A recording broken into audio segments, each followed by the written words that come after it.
आशा करता हूँ आप सब बहुत अच्छे होंगे। मेरा नाम है सिद्धांत अग्निहोत्री, स्टडी ग्लोस पे आपका बहुत बहुत स्वागत है। थोड़ी सी तबीयत डाउन है आज, तो आज हम बात करेंगे कैसे न्यूक्लियर रेडिएशन का खतरा अभी भी यूरोप पे है। कल हमने देखा कि रशिया ने वो ज़ैपोफिजा, एक तो नाम बड़ा अजीब सा है, तो उसको अटैक कर दिया और पूरी दुनिया में हाहाकार मच गया कि भाई कहीं ऐसा ना हो न्यूक्लियर रेडिएशन लीक हो जाए। हम समझेंगे दोस्तों कि क्यों ये बोला जा रहा है, न्यूक्लियर रिएक्टर काम कैसे करता है। कई बार मैं बता चुका हूं।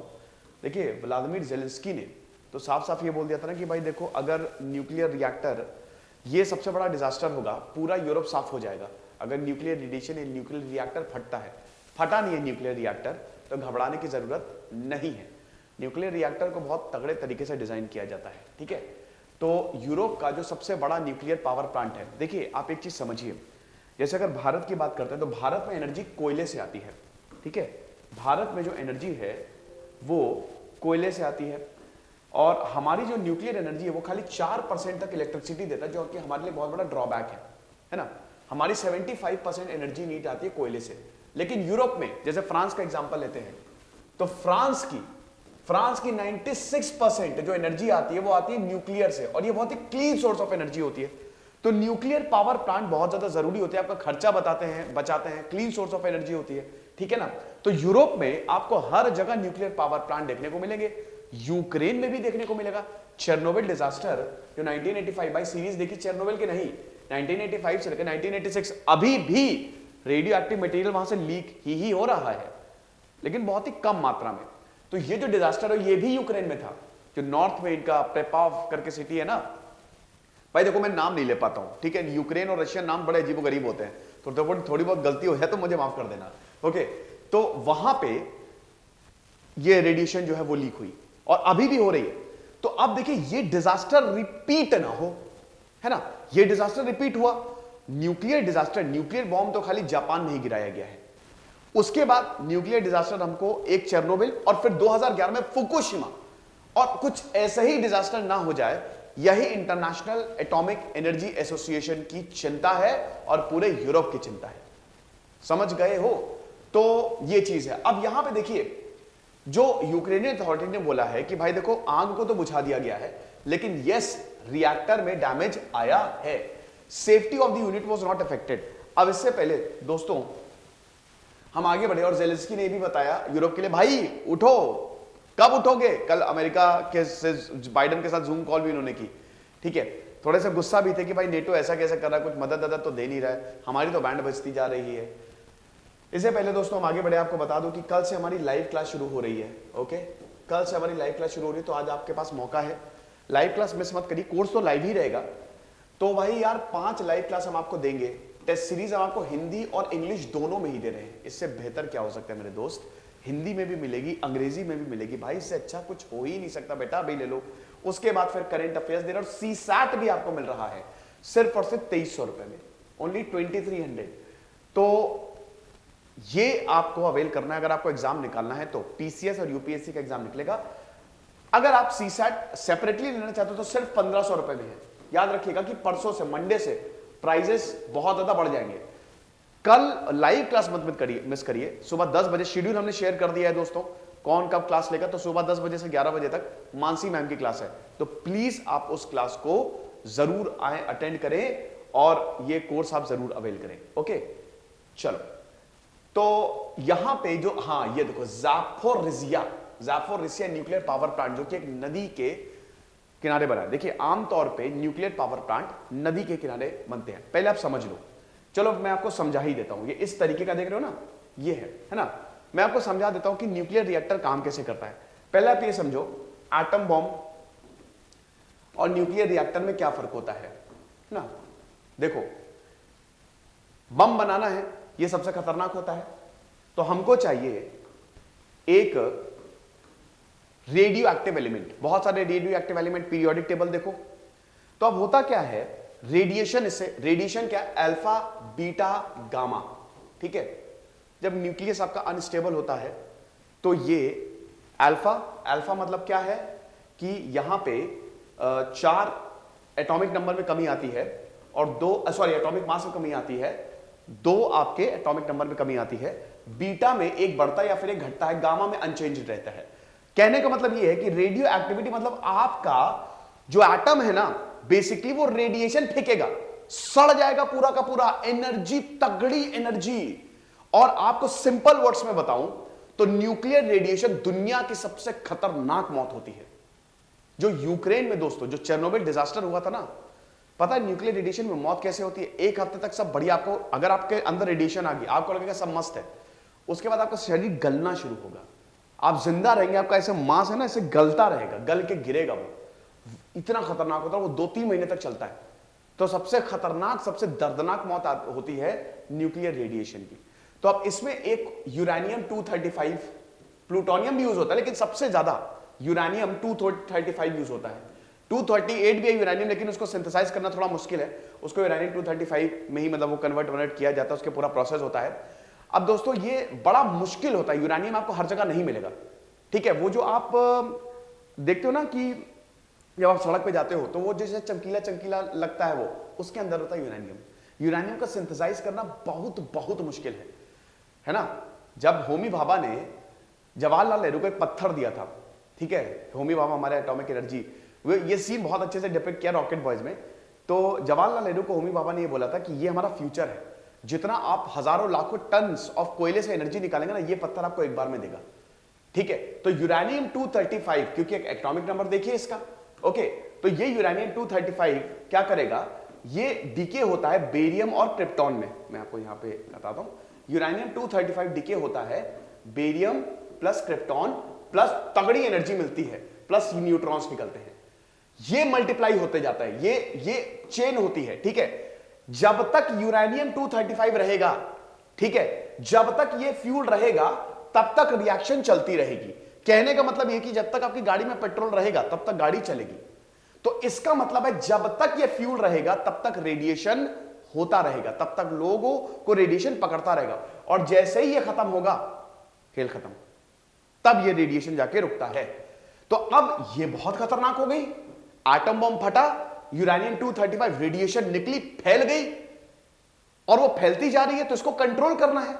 तो जब हम इसको कंट्रोल करते हैं, ये एटम बम बन जाता है न्यूक्लियर रिएक्टर। समझिए आप। तो एक तरीके से दो चीजें हैं यहां पे, एक तो कंट्रोल्ड चेन रिएक्शन, एक uncontrolled chain reaction. Uncontrolled chain reaction में ये 3 न्यूट्रॉन है ना, ये लगातार मल्टीप्लाई होते रहेंगे, फिर ये यहां से निकलेंगे, 3 यहां से निकलेंगे, 3 यहां से निकलेंगे। इनको अगर आप कंट्रोल कर लो, इनका अगर आप मल्टीप्लिकेशन ये रोक दो, तो हम ये देखते हैं ये कंट्रोल्ड चेन रिएक्शन हो जाएगी। और यही कंसेप्ट आपका न्यूक्लियर रिएक्टर में यूज होता है। समझ गए? तो nuclear reactor same principle same है ना, बस कंट्रोल तरीके से किया जाता है। अब कंट्रोल तरीके से कैसे किया जाता है, इसमें कुछ चीजें होती हैं, ठीक है। जैसे अभी भी मैं बताऊंगा क्या प्रॉब्लम है, पहले धीमे धीमे समझते हैं। इसमें सबसे इंपॉर्टेंट होता है कंट्रोलर, मॉडरेटर, ये बड़ा इंपॉर्टेंट होता है। मॉडरेटर, कंट्रोलर, कैडमियम और बोरोन रॉड्स ऐसे लगाई जाती है न्यूक्लियर रिएक्टर में।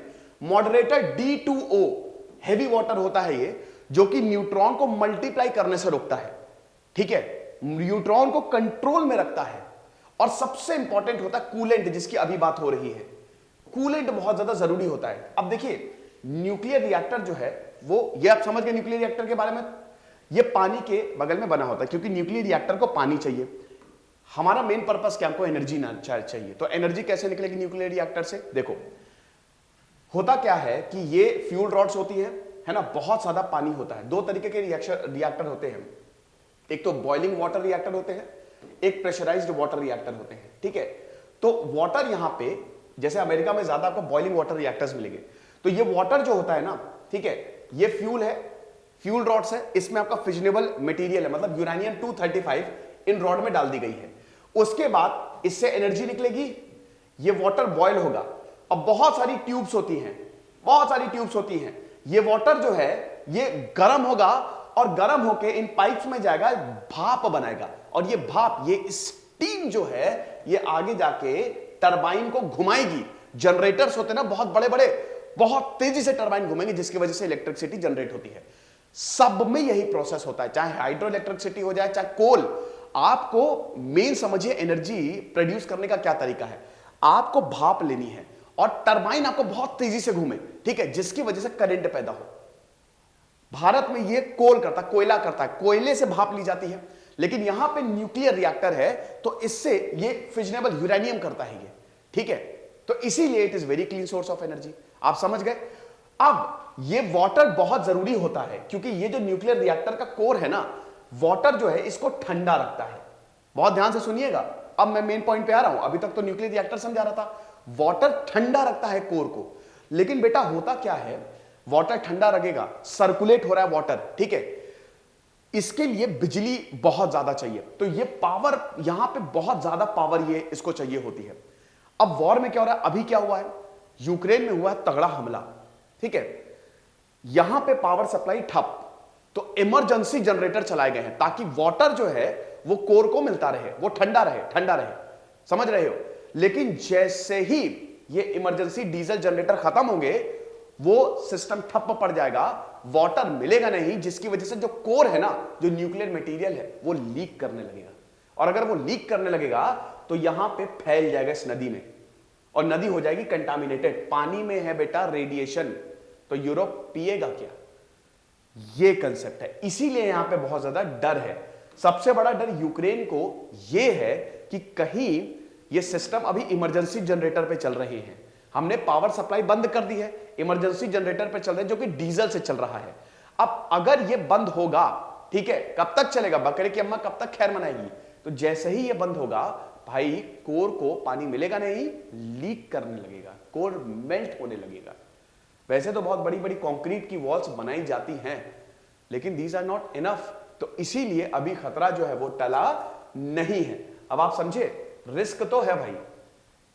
तो यही मेजर कंसर्न है। मैंने आपको सब चीजें आसानी से बताई दी है कि जो न्यूक्लियर रेगुलेटर है, अगर पावर सप्लाई इंटरप्ट हो जाए न्यूक्लियर पावर प्लांट की, तो it would be force to use less reliable diesel generator. जैसा कि मैंने बताया कि डीजल जनरेटर है ना, to provide emergency power to the operating cooling system, ठीक है। कूलिंग सिस्टम जो मैंने आपको बताया बहुत जरूरी है। यही कूलिंग सिस्टम जो है ना, वो बचाते हैं वो, जैसे उसको सबसे बढ़िया अगर मैं आपको बताऊं, जैसे आपका फ्रिज में आप मस्त ऐसे बर्फ जमाते हो ना, पानी की बर्फ, आपका फ्रिज एक कूलिंग सिस्टम है जो आपके पानी को ठंडा लगता है, या बर्फ एकदम जमी रहती है। आप जब लाइट जाती है, वो कूलिंग सिस्टम काम करना बंद कर देता है, तो बर्फ लीक होने लगती है ना, पिघलने लगती है। सेम कंसेप्ट, मतलब एग्जांपल, लेकिन हाँ वैसे ही आप समझ लीजिए, ये कूलिंग सिस्टम बहुत ज्यादा जरूरी होते हैं। तो फुकुशिमा पावर प्लांट में यही हुआ था। फुकुशिमा में भी 2011 में भाई जब अर्थक्वेक और सुनामी आई थी, तो जापान में भाई बुरी हालत हो गई थी। जापान ने सब बंद कर दिया, इमरजेंसी सिस्टम चला दिया, लेकिन फिर उसके बाद 1 घंटे बाद सुनामी आ गई, पूरा का पूरा सिस्टम तबाह कर दिया और ये मटेरियल लीक होने लगा। तो ये रिपीट हो सकता है, ठीक है, हिस्ट्री कैन बी रिपीटेड। तो ये इतना बड़ा जो है वो पावर, ये जो न्यूक्लियर पावर प्लांट है बना है। और ये इस नदी का नाम बताइए, कौन सी नदी पे है, ठीक है ना। यही नदी जो है ना, वो ईस्टर्न और वेस्टर्न यूक्रेन को डिवाइड करती है। अभी तो ईस्टर्न यूक्रेन, भाई खेरसोन से थोड़ा सा आगे आप निकल जाओ, आप खेरसोन से जरा सा भी मैप होगा तो मैं आपको दिखा दूंगा, कंटेंट राइटर ने लगाया होगा, तो खेरसोन से जरा सा आगे निकल जाओगे तो आपको मिल जाएगा यही ज़ैपोरिज़्ज़िया न्यूक्लियर पावर प्लांट, ठीक है। तो अब ये वाले खेरसोन पे तो भाई रशिया का कब्जा हो ही गया है। तो अब ये ईस्टर्न यूरोप पे तो इनका कब्जा हो ही गया, अब वेस्टर्न, मतलब ईस्टर्न यूरोप कह रहा है, ईस्टर्न यूक्रेन पे इनका कब्जा हो गया।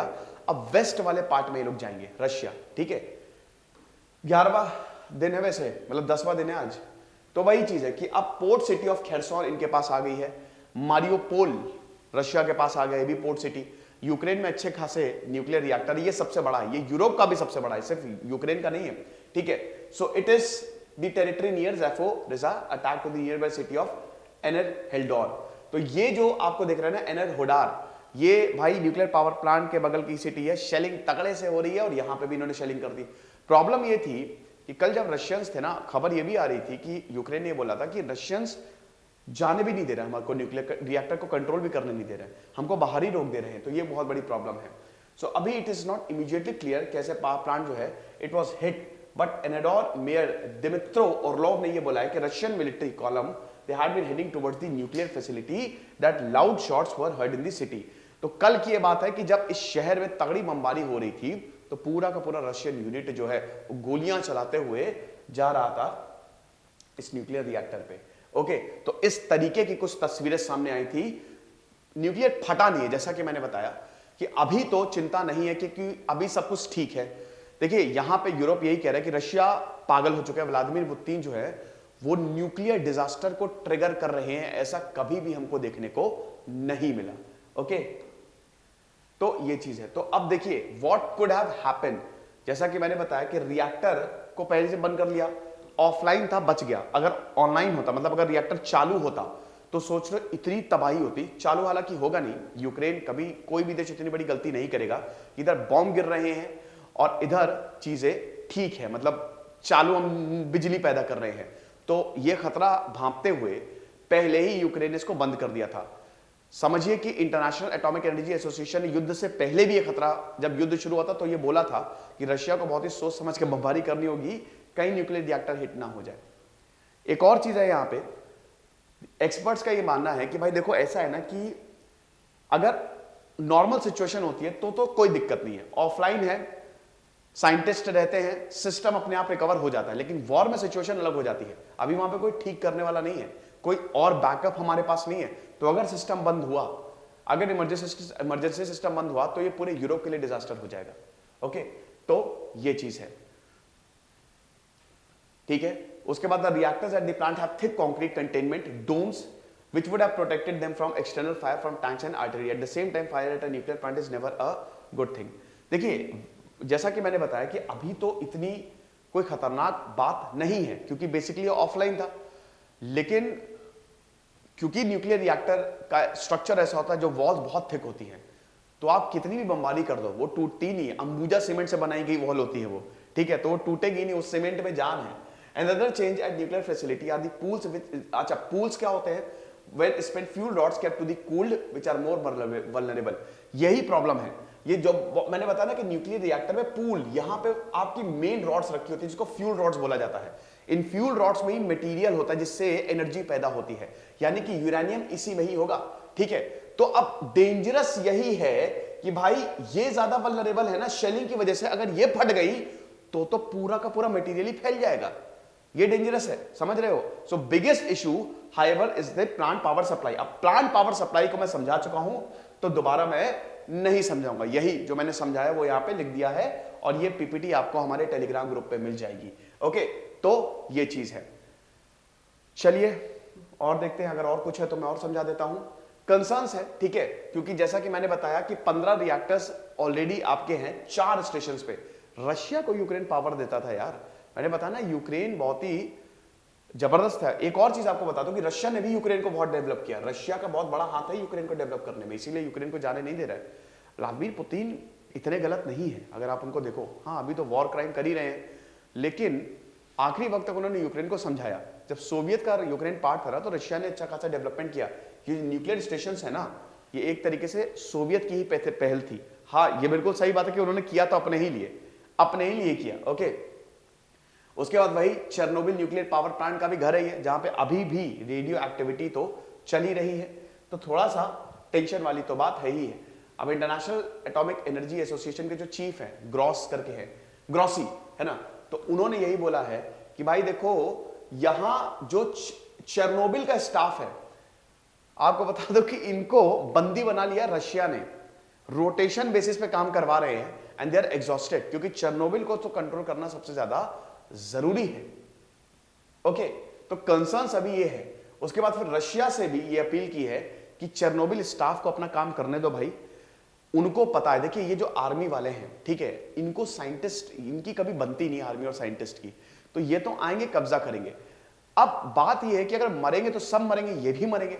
तो वही बोला है यहां पे ग्रॉसी ने कि भैया इनको अपना काम करने दो, वरना फिर से एक बहुत बड़ा डिजास्टर हो जाएगा, ठीक है। They have both contained low level of waste such as those produced through medical use and no radioactive release has been reported। तो यही चीज है, but Grossi said that incident should serve as a warning। तो अभी तो कोई दिक्कत नहीं है, रेडियो एक्टिव वेस्ट रिपोर्ट नहीं हुआ है, लेकिन ये जो ज़ैफोफिजिया क्या था उस पर जो हमला हुआ है ना, it's a big warning for all of us कि अभी युद्ध खत्म नहीं हुआ है, शेलिंग चालू है, ठीक है। तो थोड़ा सा हमको ध्यान देना पड़ेगा। ये लेक्चर था दोस्तों, तो हमारे कोर्स को आप जरूर अवेल करें। कल से लाइव क्लास शुरू हो रही है और परसों से इसके प्राइसेस बढ़ जाएंगे। हमको फिलहाल एग्जाम पे फोकस करना है, तो ज़रूर इन कोर्सेज को अवेल करें। Thank you so much.